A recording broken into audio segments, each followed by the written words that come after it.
fighter, good guy, loves Jesus. He was at church recently, and he coaches a lot of young fighters, right? And so I coach a lot of pastors. So I asked him, I said, what do you do with a guy who just doesn't submit to authority, doesn't obey the chain of command, doesn't listen, doesn't do what he's told, just rebellious, stiff-necked, hard-hearted, and stupid? I said, what do you do with those guys? His answer was brilliant. He said, quote, I break their nose. That was his answer. I said, well, please explain. I'm taking copious notes. Please explain. Here's what he says. If I get one of these guys in my fighter camp where I'm training guys and he won't play by the rules, he won't listen or respect authority, if I let him get away with it, I have anarchy on my whole team, and next thing you know, no one is doing what they're told and everything falls apart. That's exactly what's happening in Nehemiah's day.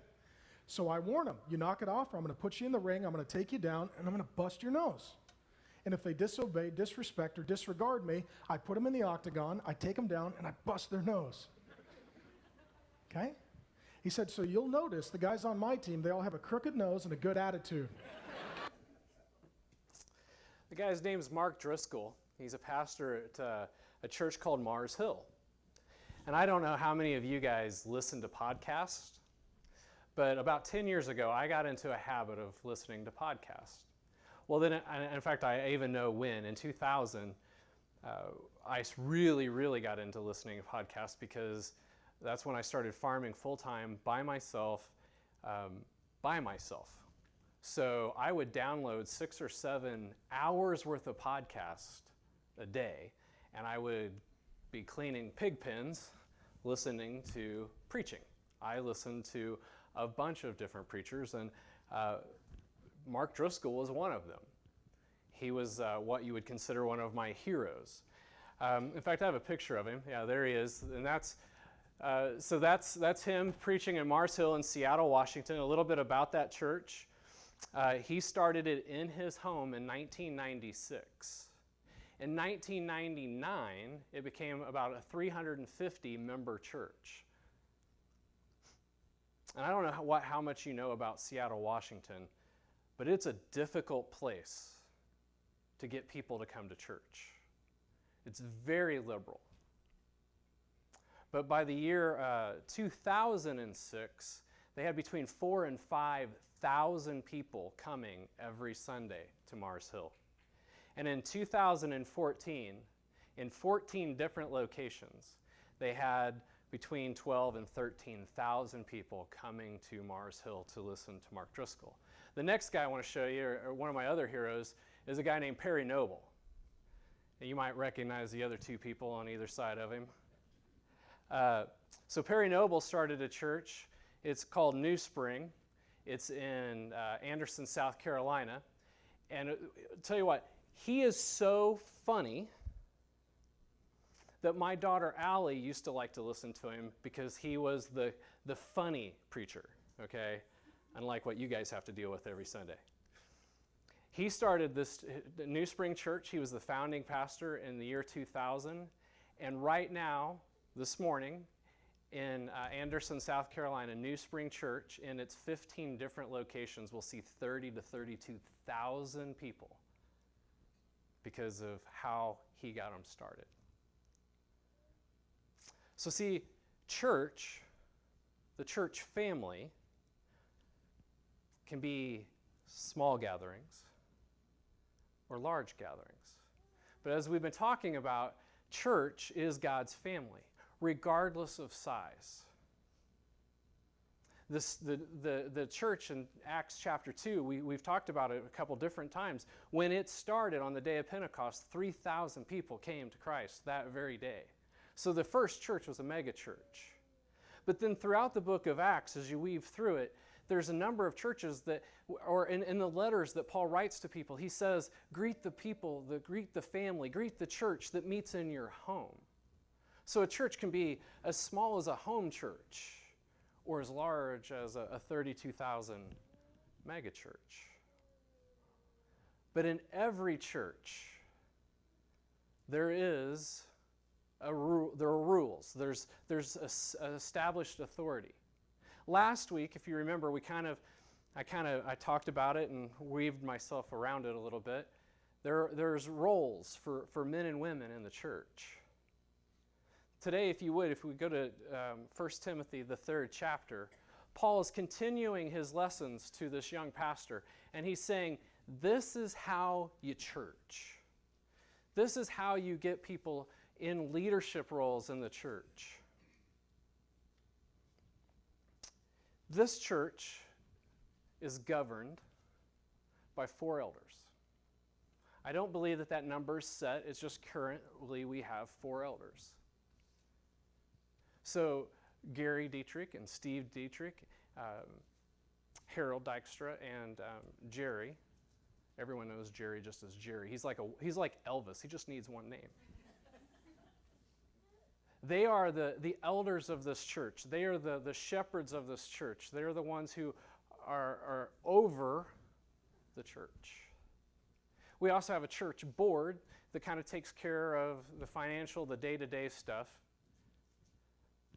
But we have elders here, and every church, if they are following biblical principles, this is how they are ruled. This is the authority of the church. So how does that look? If we turn to the 3rd chapter of 1 Timothy, Paul writes just in verse 1, here's a trustworthy saying, whoever aspires to be an overseer desires a noble task. So our first point for this morning is an elder is called. This is something that we've started here. It's from a book that we're going through as elders. And an elder is called. He's confirmed, he has abilities, he has a longing, and he has a lifestyle. What that means is, let's go through those piece by piece. An elder is confirmed. An elder is somebody who, when they have this, people know. They're speaking into their lives. Someday you need to be an elder in the church. I respect what you have to say. So, that's someone who has been confirmed, that they have the gifts and talents necessary, which goes into the abilities. They have the skill set necessary to be a leader. Now, in many churches, those skill sets get confused. There are spiritual skill sets, and then there are cultural skill sets. Just because you're a good businessman or a good farmer does not make you a good elder. If you're a bad businessman or a bad farmer, that doesn't mean that you are not a candidate to be a good elder. You see, our abilities are spiritual abilities and giftings. And then longing. This is what he's saying, someone who desires to be an overseer. It is a calling. Kind of like whatever it is in your life that you do, that you just have to do it. Sometimes it's, if you're fortunate enough, it's what you get to do every day. Those of you who make your living as a farmer, it's a longing, it's a calling, because no one would do that just for the money. Same way with being a teacher. You don't do that just for the money. Okay? It's a longing, it's something that you have a passion for. And in some men, there is this longing, this desire to be in leadership in the church. And it has to come from God.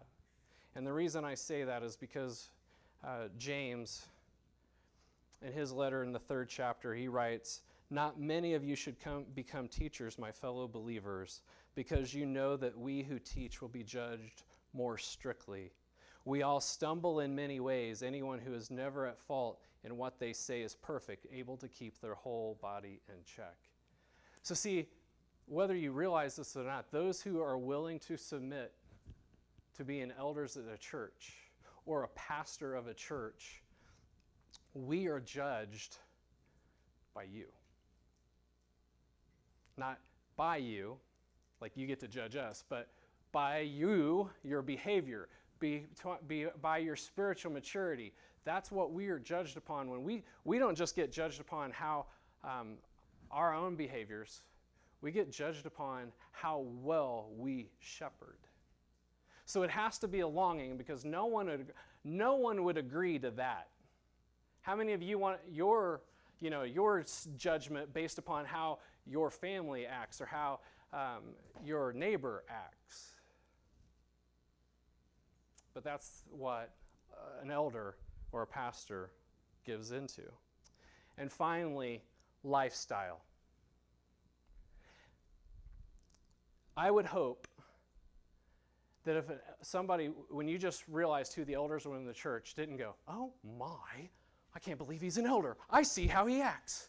Your lifestyle should fit with the calling. And that's where we're going to go. What is that lifestyle? What is that lifestyle? Well, let's look at verses 2 and 3. Now the overseer is above reproach, faithful to his wife, temperate, self-controlled, respectful, hospitable, able to teach, not given to drunkenness, not violent but gentle, not quarrelsome, not a lover of money.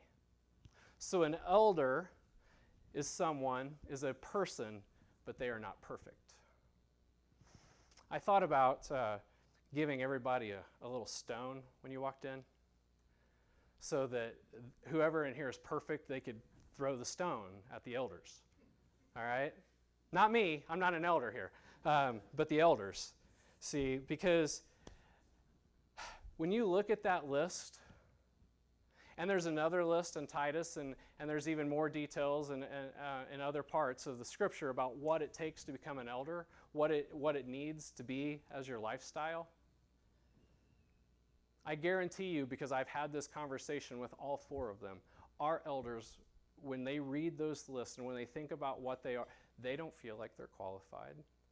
But see, you're called to be growing spiritually. You're called to try to live up to those standards, but nobody is perfect. No one's 100% on 100% of the time. But you know, all four of our elders were willing during our transformation series to get up and to give a testimony of what's going on in their life, how God is growing them. So, and I know that this is a small community, and so some of you grew up with those elders, and you're thinking, well, I remember when. Well, look in the mirror. Have you changed? Maybe they have too. So we can't expect somebody else to grow but not, hold ourselves to any type of standard either. So our elders, any elders in any church, they are not to be perfect. But I will tell you something. I gladly and humbly submit to our elders, because I agree with them. I believe that they're awesome men of God. And I respect their authority, and I respect what they're doing in their lives. And I hope that you guys do too.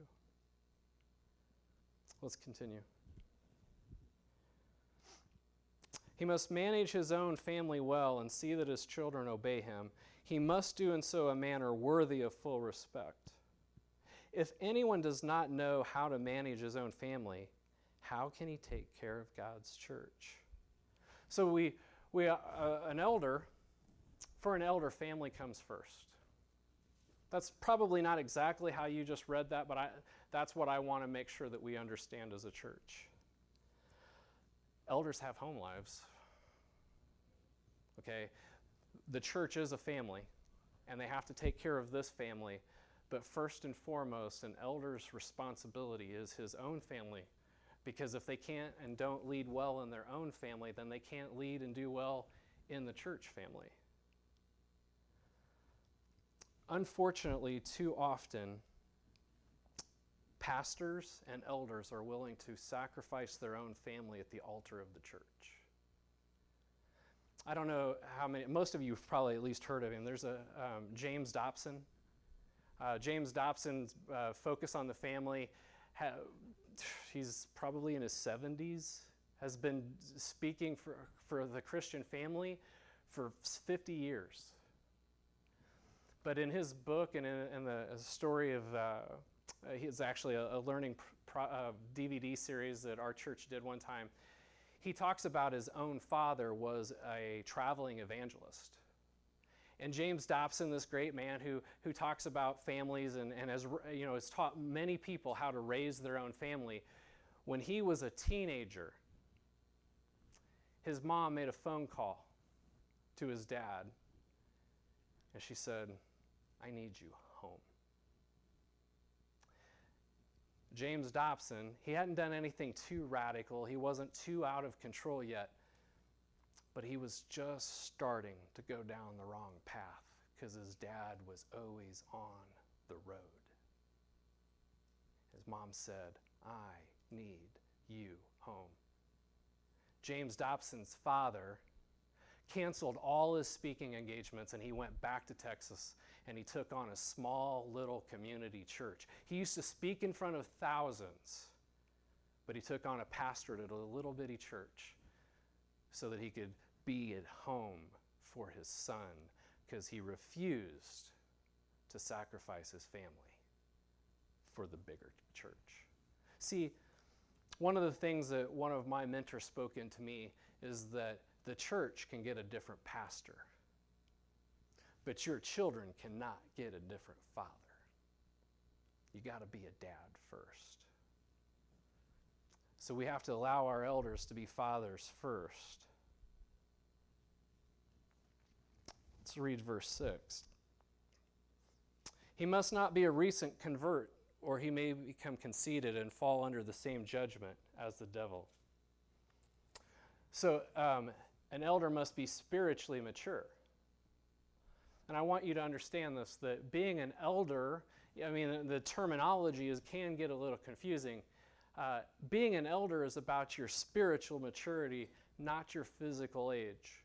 And that works in two ways. There's people who can sit in a church for 60 years and not get it. And there's other people who are young, very young, and they got it. They're spiritually mature. They're being grown up in the faith. The Holy Spirit's working through them, and they are worthy, eligible to be an elder. I'll even tell my own story a little bit, and I'm not putting myself up anywhere. We're going to talk about that in a second. But when I was growing up in the faith, I grew up in the church in terms of, I didn't grow up as in a Christian home. The church, when I became an adult believer, the church grew me up. And I was given the opportunity to lead the men's ministry at our church. And one of my biggest frustrations was that I couldn't get the elders at all of my events. I needed them to lead by example. I needed them to come. Of course, I didn't realize that everything going on in the church wanted the elders there. And see, I just said that the family comes first. If they did everything that the church wanted them to do, they would have been sacrificing their family. But I didn't know this at this time. I was just wanting, so I brought in a guy named Louie, who was a big, massive biker preacher, to shake up our church a little bit at a men's retreat. And it was at that men's retreat that I was asked to consider to be an elder. Here I was trying to shake them up, and then I think that's actually wise, because I think they knew what I was doing. And isn't that how we should actually deal with people? Oh, you have an issue? Oh, good. Solve it. All right? So they put it at my feet to become on the elder board, and I really didn't feel qualified. I felt like I was too young. I was 35, 36 at the time. So, and I was sitting then at a table with men who literally helped plant our church. They'd been elders for 30, 40 years. They'd been elders before I was born. But they helped grow me up as an elder and in my faith. But they taught me that it's not about your age. It's about your spiritual maturity. Still don't think I'm very mature, but that's, it's different things. Proof of the pudding was yesterday. We went to Oklahoma City to Celebration Station to ride go-karts. I was the most excited person in our family to do it. And this is the first time in my life that I've made it through an entire day of go-karting without being kicked off the track. But in the very last race, I was in a double, and then Daniel, our middle child, or second middle child, however that works, he was riding with me, and I said, Daniel, this is our last go-around. He said, yeah. I said, that means we have nothing to lose. and we may have bumped a little bit. So again, I am not always exactly mature physically, but sometimes my speech, it's a blended thing that we have to deal with. Verse 7. He must have a good reputation with outsiders so that he will not fall into disgrace and into the devil's trap. An elder's reputation matters.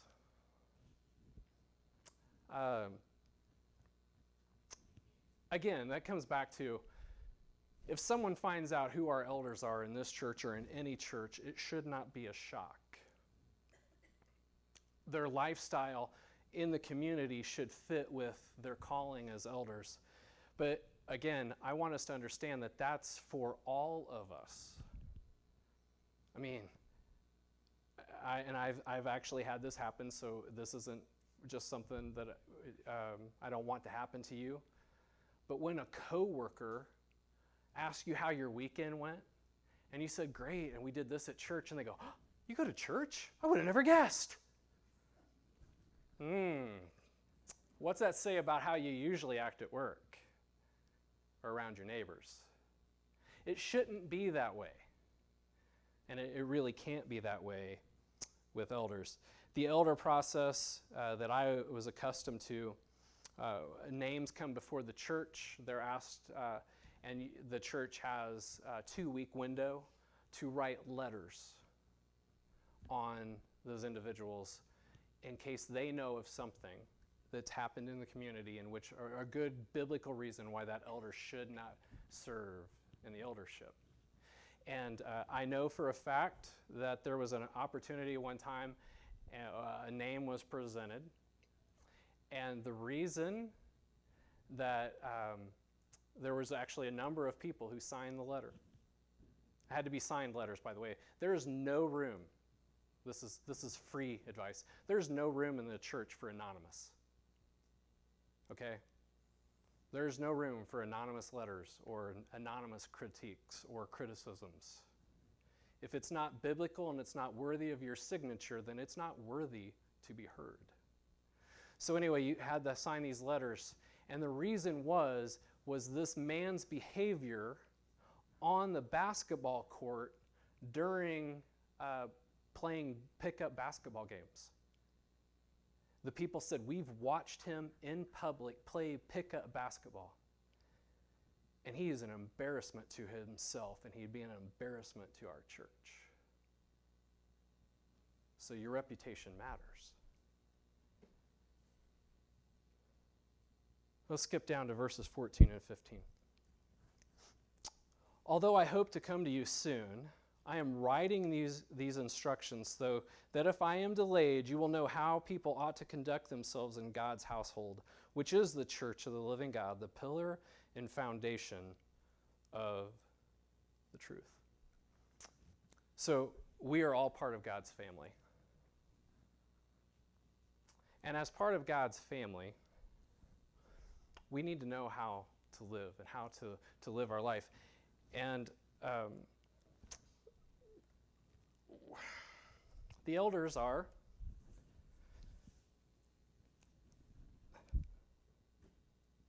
the pillars of the church. They are our example of how we should live. They're not perfect, but it is very important that we submit to their leadership. And I will also say that if you cannot, whether it's this church or a different church, or if you cannot submit to the leadership of the church, then you need to know why. You need to understand, and you need to be willing to submit to the family, because that's what we are. And like he said, if we aren't willing, I'm not going to break anybody's nose, okay? But if we are not willing to submit to the authority of the church, of the family, then we have chaos and we have anarchy, and we serve a God of organization. He has told us how the church should go. But here's the rest of the story. Mark Driscoll in October of 2014, had to resign from Mars Hills Church. And I know this is going to be a shock because he was a bully in the pulpit. The idea of breaking people's noses and stuff like that, I don't think he actually ever did it. But he did. All these stories started coming out about how he treated his staff. And he was not under the authority of elders. He had, in fact, they had created this leadership structure in which he was the kingpin, and all he was surrounded with were people who would tell him what he wanted to hear. So a church of 15,000 people in October of 2014, he resigned from pastoring.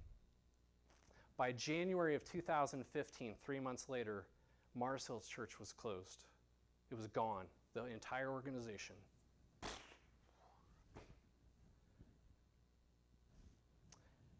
He didn't have a pillar. What he had was a pedestal, and people had placed him on top of it. They were worshiping a personality. They were worshiping a person and not Jesus Christ. Just last year, Perry Noble was asked by his eldership to stand down because he was not taking care of things at home. There were some issues going on in his family. There were some issues going on with him personally. He had started trusting alcohol more than Jesus Christ, and they asked him to take a temporary step down and get himself some help. And when some things went wrong and some issues there with him and how it all played out, he ended up resigning. And this morning in Anderson, South Carolina, and throughout South Carolina, there will be 32,000 people gathering in a church because the elders at his church were the pillar, the foundation of the church, and not a man. Jesus Christ is the story in South Carolina, not Perry Noble. And since that last year, Perry Noble he's gotten a divorce. He's been through treatments. He's trying to get things in his life straight. Now, again, no one's perfect, and I am not casting stones. Mark Driscoll has a church now that he has started in Arizona. He is starting afresh. Perry Noble has started a leadership podcast and things like that for pastors. And he's using the past experiences, the things that he's just went through, the things that he's learned, because he acknowledges that things in his past were issues. Mark Driscoll realizes that he was wrong and his pride got ahead of him and he got too successful too quickly. So they're going to be blessed again probably because they are talented, gifted men.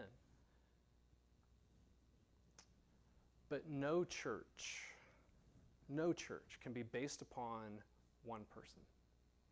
No church. If you only have one or two elders, you don't have an eldership. There has to be 3 or 4 or more. And the pastor has to be under their authority. Because it's not about the person in the pulpit. It is always about Jesus Christ. He is the Father of our faith. No single one person. Pastors come and go, but the elders, they are members of this community. They are families. In this church in particular, they are families that have been here for generation upon generation. They are the foundation, the pillars of the community. And if to be part of this family, you have to be willing to submit to that. But that's what Jesus Christ, it's how he's established the family. And we get to be blessed by it. Because I tell you what, I have been blessed by the elders of this church. You guys have been blessed by their leadership, what they've established generation after generation here. And I hope that there are young men in this church who, when they look at them, they respect them, and that they have a longing in their heart to one day be like them, to live up to those standards. Let's pray.